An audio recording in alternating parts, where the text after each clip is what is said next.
بسم اللہ الرحمن الرحیم۔ السلام علیکم ورحمۃ اللہ وبرکاتہ۔ مورنگا فوڈ لودھراں، حکیم محمد اسماعیل، طب نبوی صلی اللہ علیہ وآلہ وسلم۔ آج ہم طب نبوی صلی اللہ علیہ وآلہ وسلم میں بات کریں گے ملبوسات کے استعمال کا طریقہ اور سونے کا طریقہ، بیٹھنے کا طریقہ، گفتگو کا طریقہ اور اس کے علاوہ لیٹنے کا طریقہ۔ اس کے متعلق ہم بات کریں گے۔ اپنی عقل، اپنے علم کے مطابق اللہ تبارک تعالیٰ کمی بیشی معاف فرمائے، کیونکہ جب انسان اپنے سے بڑے، پھر یہ تو کائنات میں سب سے بڑے ہیں، وہ کہتے ہیں نا بعد از خدا تو ہی قصہ مختصر، تو ان کے بارے میں بات کرنے میں احتیاط کی ضرورت ہوتی ہے کہ ہم کوئی ایسی گفتگو یا کوئی ایسی بات نہ کریں کہ جس سے ہمارے اعمال میں کمی ہو یا ہمیں بجائے ثواب کی گناہ ہو۔ آج جو ہم نے بات کرنی ہے ملبوسات استعمال سرکار کل عالم صلی اللہ علیہ وسلم۔ دیکھیں، سلسلہ ہمارا چل رہا ہے طب نبوی کے بارے میں۔ طب نبوی وہ طب ہے جس کو آپ سب نے استعمال کیا ہے، اور اگر ہمارا آج رہنا بہنا، اٹھنا کھانا پینا ہمارے نبی پاک کے طریقے پہ آ جائے تو شفا بھی ہے، سہولت بھی ہے، سکون بھی ہے اور بہت بڑے فوائد ہیں۔ وہ ایک واقعہ بھی ہے، اللہ تعالیٰ کمی بیشی معاف فرمائے۔ وہ کسی نے صحابی سے پوچھا کہ آپ لوگ کتنی عبادت کرتے ہو؟ تو انہوں نے فرمایا کہ ہمارے جو ہے نا وہ 24 گھنٹے عبادت کے ہیں۔ 24 گھنٹے عبادت کے کیسے ہو گئے بھائی؟ تم سوتے بھی ہو، بیٹھتے بھی ہو، کھاتے پیتے، واش روم یہ وغیرہ۔ تو انہوں نے آگے سے جواب دیا کہ ہم اپنی زندگی کا ہر پہلو، ہر لمحہ ایسے گزارتے ہیں جیسے ہمارے نبی پاک نے گزارا ہو، تو وہ عبادت ہی ہے۔ قرآن پاک میں بھی ہے کہ تم میرے نبی کے طریقے پہ چلو۔ تو ملبوسات جو ہم لباس پہنتے ہیں، اس کے متعلق آج بات ہوگی۔ سرکار دو عالم صلی اللہ علیہ وآلہ وسلم جو لباس پہنتے اور اتارتے، نبی کریم صلی اللہ علیہ وسلم کا جو سب سے طریقہ، جو زیادہ کامل طریقہ تھا کہ آپ بالکل ہلکا آسان لباس پہنتے، اور آپ اکثر چادر اور تہبند باندھتے تھے۔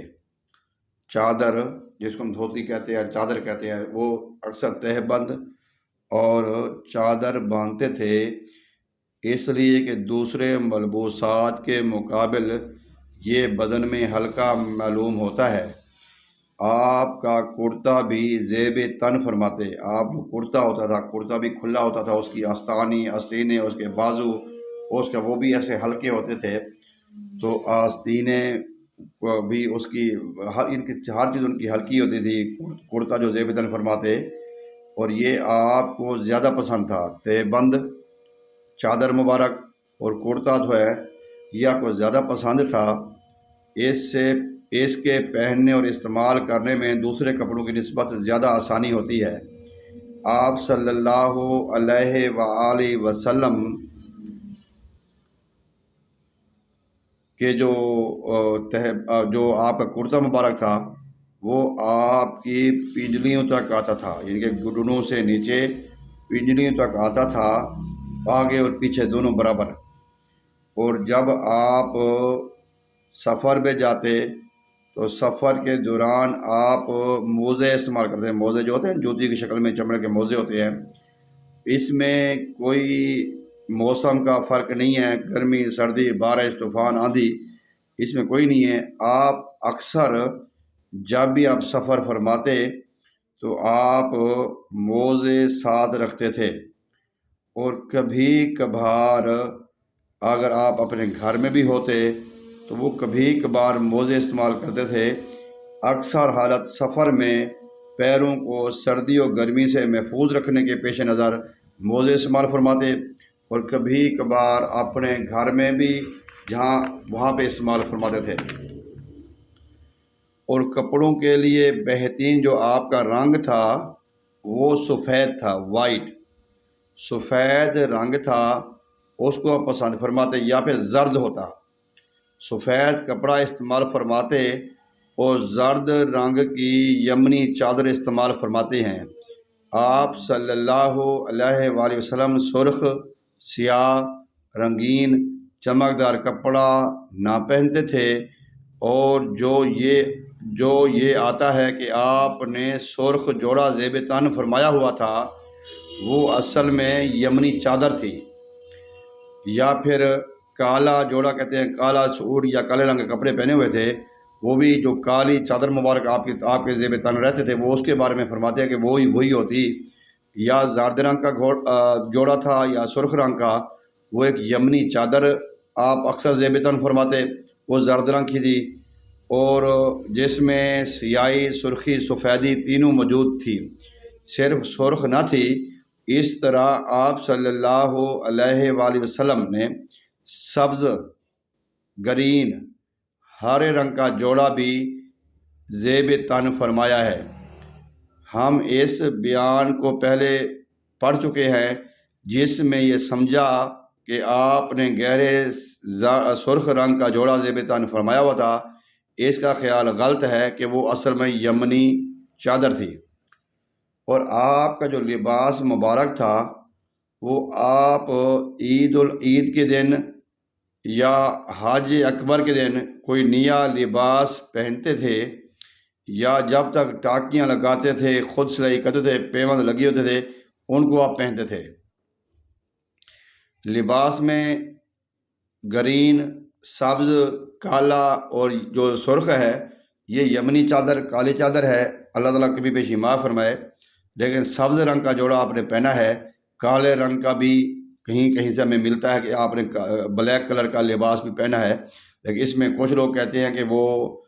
چادر مبارک تھی، اور جو سرخ لباس والا کہتے ہیں وہ بھی کہتے ہیں وہ بھی یمنی چادر تھی، جس کو آپ وہاں پہ فرماتے تھے۔ تو جو رہائش کا جو طریقہ تھا ہمارے نبی پاک صلی اللہ علیہ وسلم کا، وہ آپ کے سامنے علم ہے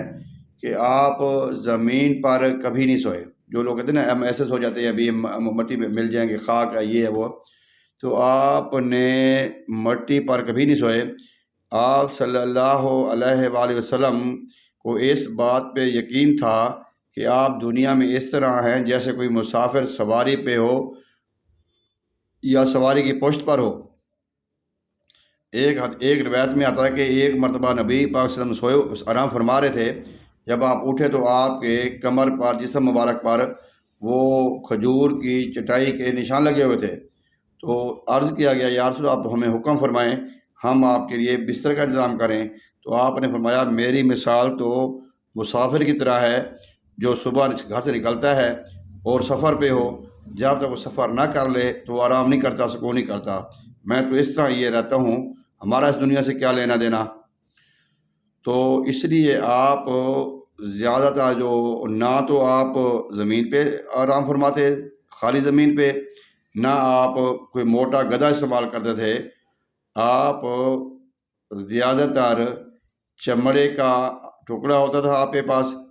اس میں کھجور کی وہ جو پتے ہوتے ہیں کھجور کے وہ بھرے ہوتے تھے، وہی آپ تکیہ بھی استعمال کرتے تھے، اس کا تکیہ استعمال کرتے تھے، وہی آپ نیچے بچھاتے تھے۔ اور بعض اوقات آپ جو ہے وہ اس کو جو ہے نا اس کے علاوہ کوئی اور بھی بسترا استعمال کر لیتے، لیکن زیادہ آپ کے استعمال میں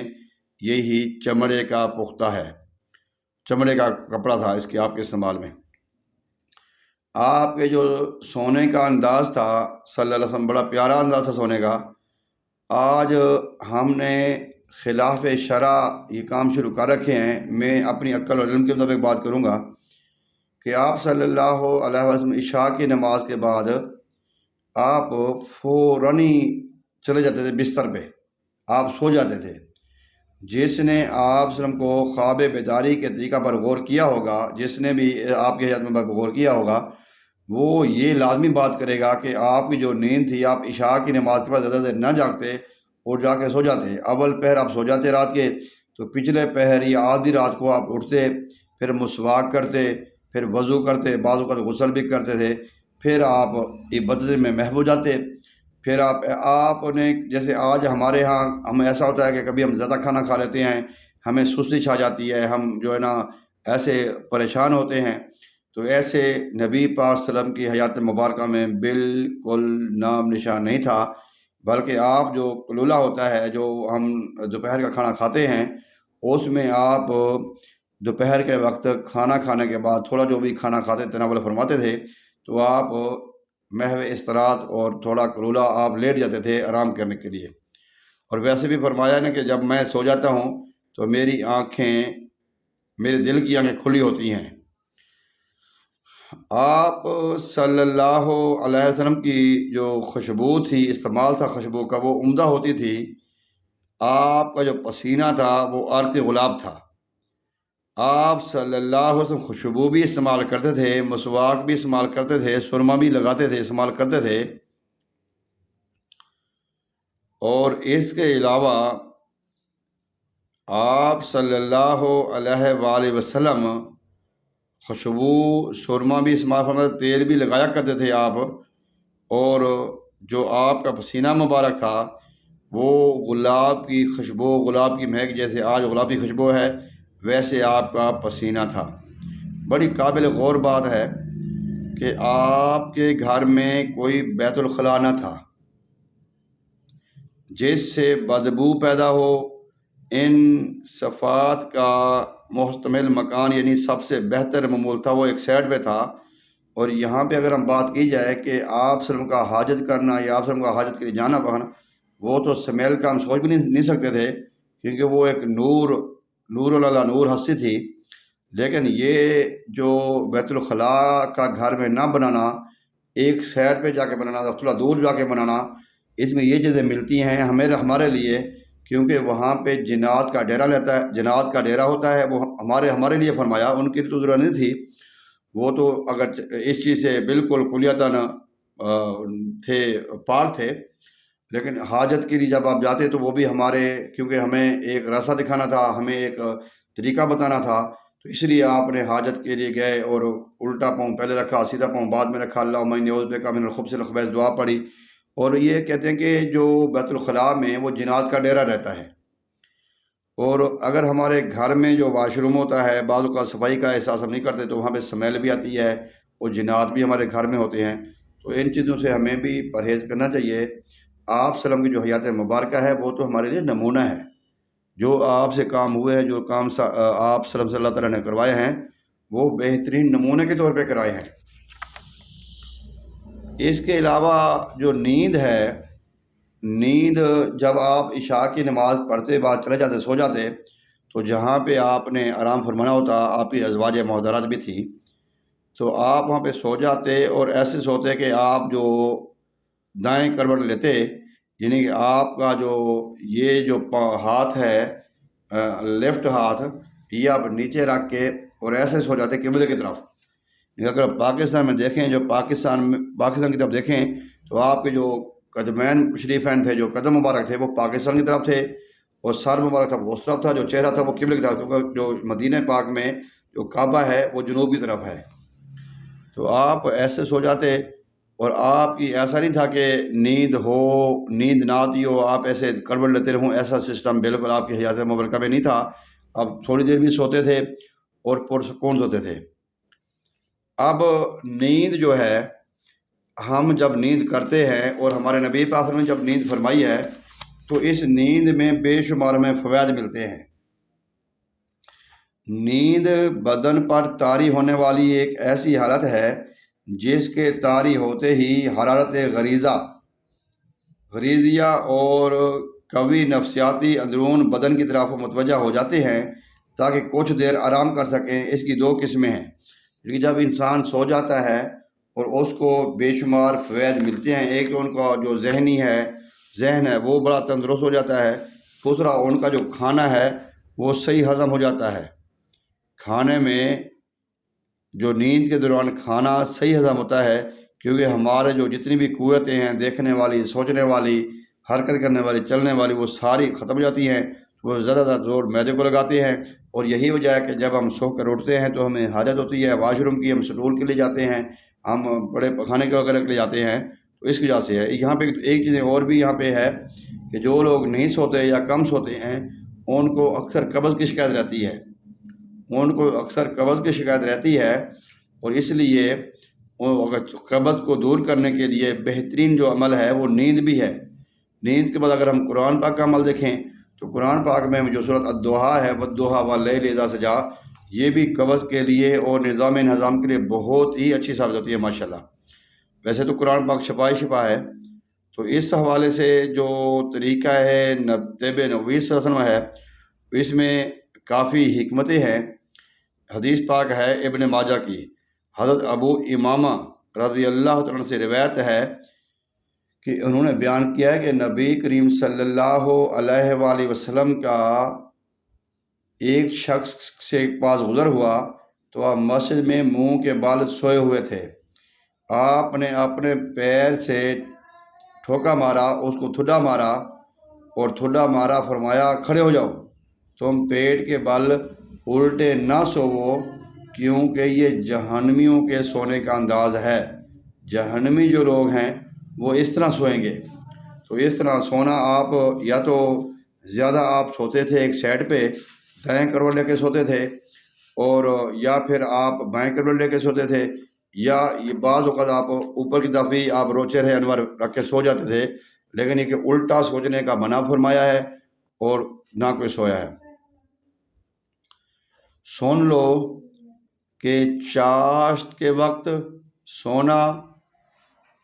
جو ان کو بے عقلی عطا کرتی ہے، کہ چاشت کے وقت جو انسان سوتا ہے، سونے کا جو ٹائم ہے، وہ انسان کا عقل ذیل کر دیتا ہے، اور عصر کے بعد کا سونا پاگل پن ہے، کیونکہ بے وقوفی ہے۔ عصر کے بعد سونا اور چاشت کے وقت سونا، صبح کے وقت سونے سے روزی کم ہوتی ہے، اس لیے یہ ایسا وقت ہے جس میں دنیا اپنی روزی کی تلاش میں نکلتی ہے، اسی وقت اللہ کی جانب سے روزی تقسیم کی جاتی ہے، اس لیے نیند محرومی کے باعث ہے۔ ہاں، اگر کسی خاص عرض یا ضرورت کی وجہ سے ہو، بیمار ہو، تکلیف ہو، تھکاوٹ زیادہ ہو، تو پھر آپ سو سکتے ہیں،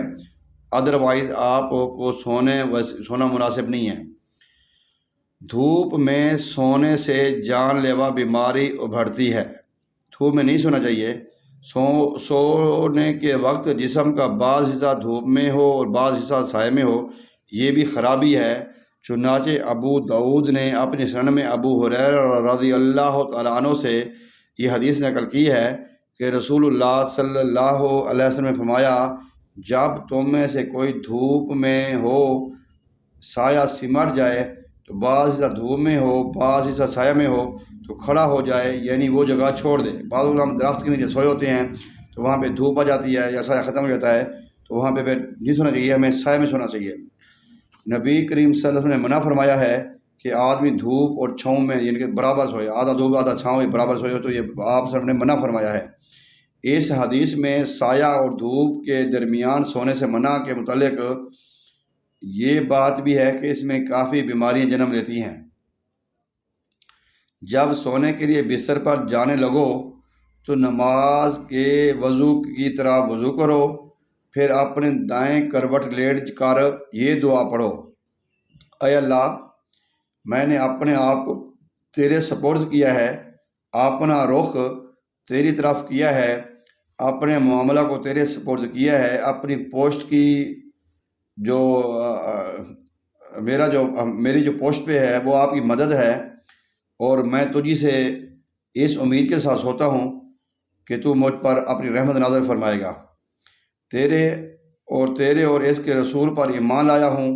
جس کو تو نے محبوس فرمایا، میں تجھ پر تیرے محبوب پر ایمان لایا ہوں،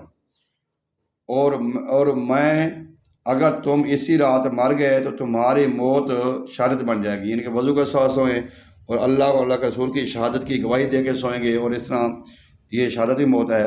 صحیح بخاری میں حضرت عائشہ صدیقہ سے مروی ہے، رسول اللہ صلی اللہ علیہ وسلم جب فجر کی 2 رکعت سنت ادا فرما لیتے تو اپنی دائیں کروٹ لیٹ جاتے، تھوڑی دیر کے لیے لیٹ جاتے۔ دانشوروں کا بیان بھی یہ ہے کہ دائیں کروٹ سونے کی حکمت یہ ہے کہ سونے والے کو گہری نیند نہ آئے، اس لیے دل بائیں جانب جھکا رہتا ہے۔ جب کوئی دائیں کروٹ سوتا ہے تو دل اپنے مقام بائیں جانب کا طالب ہوتا ہے، اس وجہ سے سونے والے کو گہری نیند سے روک دیتا ہے، اس لیے کہ خواب غفلت دشوار ہوتا ہے، برخلاف اس کے وہ بائیں کروٹ سوئے، اس حالت میں کہ دل اپنی جگہ پر ہی رہ جائے۔ اس سے سونے والے کو نہایت سکون ملے گا، انسان خواب غفلت میں کھو جائے گا اور اسے گہری نیند آئے گی، جس سے وہ اپنے دینی اور دنیاوی دونوں ہی مفاد کی نگرانی کر پائے گا۔ اس میں بڑی بات ہے کہ اگر ہم ایسی کروٹ سوئیں کہ ہمارے دل اوپر کی طرف ہو تو پھر ہمیں سکون سے نہیں جاتی ہے۔ بعض اوقات لوگ جب ایسے سوتے ہیں جب ان کا دل نیچے ہوتا ہے تو دل کے مقام پہ درد بھی ہوتا ہے، تکلیف بھی ہوتی ہے، اس کو صحیح پہ نیند بھی نہیں آتی۔ اب ہم اس کروٹ سوئیں گے تو ہمیں نیند بڑی اچھی آئے گی۔ اس کے حوالے سے ابھی ٹاپک چل رہا ہے کیونکہ ہمارے نبی پاک کی حیات مبارکہ ہے، آپ کا سفر کا رہنا سونا، اور یہ قرآن پاک میں بھی اللہ تعالیٰ نے فرمایا ہے کہ اگر اللہ تجھے کوئی ضر پہنچانا چاہے تو اس کو دور کرنے والا اس کے سوا کوئی نہیں ہے۔ اور سورۃ الاحزاب میں اللہ تعالیٰ فرماتے ہیں آپ کہہ دیجئے کہ کون تم کو اللہ کی دست بازار سے بچائے گا اگر وہ تمہارے ساتھ برا کرنا چاہے یا تمہارے ساتھ کوئی بھلائی کرنا چاہے۔ یہ جو ہے دعا ہے، یہ اللہ کے اوپر یقین ایمان کے ساتھ ہم نے سونا ہے کہ ہم اکثر جب سوتے ہیں نا بھی ہمیں چور نقصان پہنچائے گا یا ہمیں کوئی دشمن آ کے مار دے گا یا یہ ہوگا یا اوپر سے کوئی بلا گرے گی، تو یہ دعا پڑھنے کا اور یہ عقیدہ ایمان رکھنے کا طریقہ یہ ہے کہ اللہ تعالیٰ کی ذات کے علاوہ ہمیں کوئی بندہ نقصان نہیں پہنچا سکتا۔ جیسے کچھ لوگ کہتے ہیں نا کہ اللہ سے ہونے کا یقین، مخلوق سے کچھ نہ ہونے کا یقین ہمارے دلوں میں آ جائے۔ تو آخر میں جو ہمارے نبی پاک کی جو بیداری کا طریقہ تھا وہ ذرا سماعت فرمائیں کہ آپ صلی اللہ علیہ وسلم کا جو طریقہ بیداری تھا، آپ صبح پہلے ہی یعنی کہ رات کے پچھلے پہر بھی آپ اٹھ جاتے، بانگ مرغ کے ساتھ بیدار ہوتے، پھر اللہ کی حمد و ثنا کرتے، اس کی تکبیر بجا لاتے، کلمہ توحید الہی پڑھتے، ایسے دعا کرتے، پھر مسواک کرتے، پھر تیاری فرماتے، وضو کے بعد آپ اپنے رب کے سامنے نماز کی ادائیگی کے لیے کھڑے ہو جاتے اور اپنی عبادت اور گفتگو کرتے۔ تو امید ہے کہ اللہ تعالیٰ ہماری یہ ویڈیو پسند آئی ہوگی۔ اللہ تعالیٰ ہمیں اپنے نبی کے طریقے پہ چلنے کی توفیق عطا فرمائے۔ ایک نئی ویڈیو کے ساتھ پھر حاضر ہوں گے، جب تک اجازت دیجیے۔ اللہ حافظ۔ السلام علیکم ورحمۃ اللہ وبرکاتہ۔